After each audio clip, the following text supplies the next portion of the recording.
Martine vous demande, Valérie, si le plastique dégage une réaction toxique à la chaleur, que penser des bouilloires électriques? Eh oui, on peut se poser la question parce que Charlotte nous a souvent mis en garde sur le plastique qu'on chauffe et qui, et du coup, il y a des composants qui migrent dans l'alimentation, pourquoi pas dans l'eau bouillante.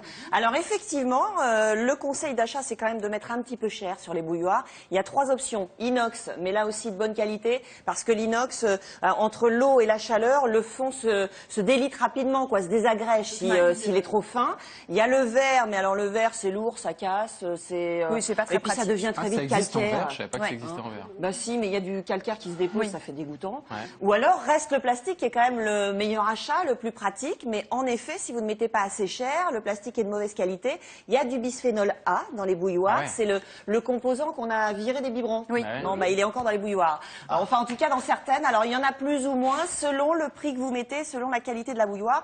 Quoi qu'il en soit, le conseil est quand même de rincer la bouilloire, en principe, à chaque utilisation. Et c'est rarement ce qu'on fait, parce qu'on rallume le bouton, on remet un peu d'eau et hop, roule déjà ma un poule. petit coup de vinaigre blanc de temps en temps, c'est déjà pas mal pour nettoyer. Mais ça serait bien de rincer, de ne pas refaire chauffer l'eau qui a déjà chauffé dedans. Parce que c'est là qu'il y a tous les composants qui ont migré.